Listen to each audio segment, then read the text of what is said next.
Good evening, and welcome to tonight's Fireside Chat.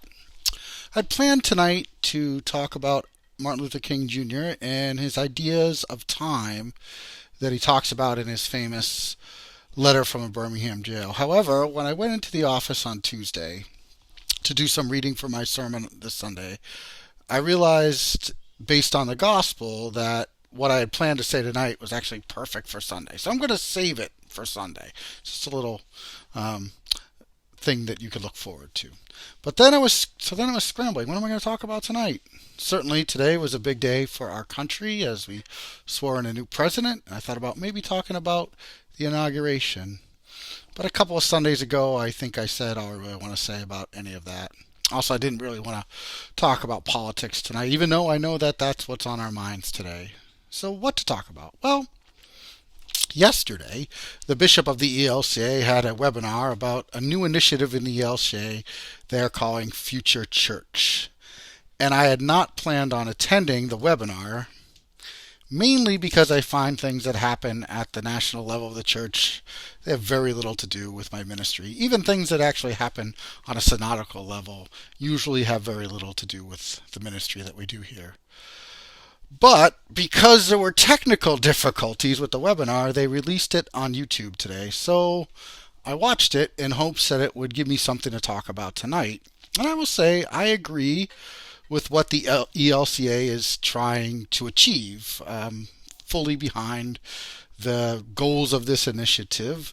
As I understand it, they're trying to be more experimental and flexible in order to become a more diverse church. I want to say I share those goals. I thought that maybe tonight what I would do is offer some thoughts of my own about my hope for what the future of the church will look like. And, most of my chats are for church people, and I assume most of you watching are church people. But tonight my chat is really a plea to those who don't go to church, or those who are considering at this moment about giving up on the church. It's a plea not to give up on us yet. I'm always skeptical, of course, of organized religion, but I still do believe in the church. And let tonight tell you why. Let me tell you why. And what I believe the church can offer us in the future. So the first thing I would say is this, that the church can be an alternative to tribalism. I was watching this TED Talk today by this social psychologist, Jonathan Haidt, and he was talking about the current divisions that we have in our country. And he made the point that as a species, humans are biologically predisposed to be tribalistic. That we have been conditioned, biologically, to see our families as our closest allies and others as our enemies. And unless we're under attack, then we tend to expand our circle to include more and more people so that we can defend ourselves. Now, I know it's going to seem odd that I'm trying to say that being part of a church can help us to be less tribal, but hear me out. The best of our religious traditions seek to break down the boundaries of tribalism. In Christianity, Jesus set out to cross boundaries of religion, gender, race, culture. There's this story in the Gospel of St. Mark when Jesus is teaching a large crowd and his brothers and sisters and mother comes to see him and they can't get close enough. So Jesus is told by the crowd that his family is there to see him. And Jesus makes this remarkable comment. He says, "Who is my brother or sister? Who is my mother? Is it not the one who does the work of the gospel?" I've always been stunned by that statement, especially in our American culture where family is everything, right? But Jesus is making a claim, I think, that we should not get caught up in tribalism. Instead, we should reach out to others and see them as family too. I know that religion has a bad track record of being insular, but let me tell you that in my 17 years of ministry, I have found this not to be the case. I have found that in both congregations that I've served, but especially here at Concordia, we work with the local synagogue, the local masjid, the local Roman Catholic Church, the local Mormons, the Buddhists, the Baha'is, and the atheists.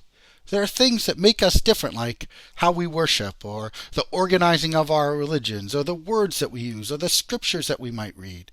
However, we are always united in the things that really matter. We all believe in the dignity of other people. We all believe in justice. We all believe in peace. We all believe in getting rid of poverty. We all believe in loving our neighbor as ourselves. And we work together often in this community to bring those morals to our community and into the public square. The amazing thing is that each of us learn those things through our respective religions. You see, being a person of faith doesn't mean tribalism. In fact, in the best parts of our traditions, it means the opposite. It means reaching out beyond your tribe to see in the other that they are family too. I think that in my tradition, as a Lutheran Christian, the greatest thing we have to offer the world is this idea of grace. This concept, of course, is not unique to us. It's in other religions too. But for Lutherans, it is the core of what we are about. Everything else flows from the idea that God's grace is given to us freely as a great gift. However, sometimes this falls into routine. We don't let grace become a dynamic part of life that fills us with creative energy. Instead, it becomes a route thing that we simply say. It becomes a doctrine instead of a living, giving, life-giving thing. It becomes another way to divide us instead of something that brings us together and gives us permission to break the rules. I listened to another TED Talk from Rabbi Sharon Brous. She talked about reclaiming the heart of our traditions to rescue religion from two things, extremism and routinism. And I'm hoping that the future of our church works on this very problem. On the one hand, where our understanding of grace becomes an extreme, that we stop listening to other voices. And on the other hand, it becomes simply a boring doctrine that we recite. Imagine a church that allows and expects that each of us will make mistakes. Imagine a church that is so freeing that we can openly participate in the world around us. We're not afraid of the world, but actively engage in it to bring about justice and peace. Imagine a world where no one is beyond God's love or ours. One thing Rabbi Sharon said in her talk is that I can't do everything, but I can do something. And I think this is important for us as people of faith, that our faith has to translate into what we do once we step out of the church building. It has to reflect an active life where we are parents, friends, lovers, siblings, workers, grandparents, neighbors, volunteers. One reason people give for leaving the church is that it's boring. And I don't think that it has anything to do with the entertainment value. It doesn't have anything to do with the music that we play. It's about not connecting what we do on Sunday to what is happening in the world Monday through Saturday. It's about a religion that is so routine that it doesn't challenge us to act in the world at all. A religion that doesn't challenge any of our assumptions about ourselves or the world is not one worth investing our time or money in. And let us be honest, the church is in the position with our young people. The future of our church lies in its ability to push beyond tribalism and our ability to make the heart of our teaching come alive in the lives of people. Maybe you're thinking of walking away because the church you're attending doesn't reach those goals. And if that's the case, I totally understand. However, let me say that there is a church for you out there. There is a place where you will be challenged to live out the best teachings of Jesus Christ. There's a place where you will be encouraged to work and walk alongside all people of goodwill. There's a place where grace is not just a dusty platitude, but a real part of how you interact with the world. In other words, keep looking or keep insisting that the place you are currently attending live into that reality.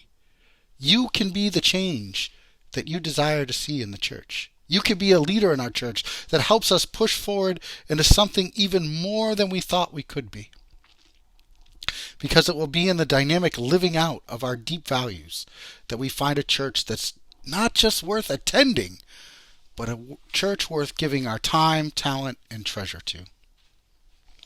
Just a few things I've been thinking about this week. I hope that you will continue to live in grace and expand your circle of who you consider family.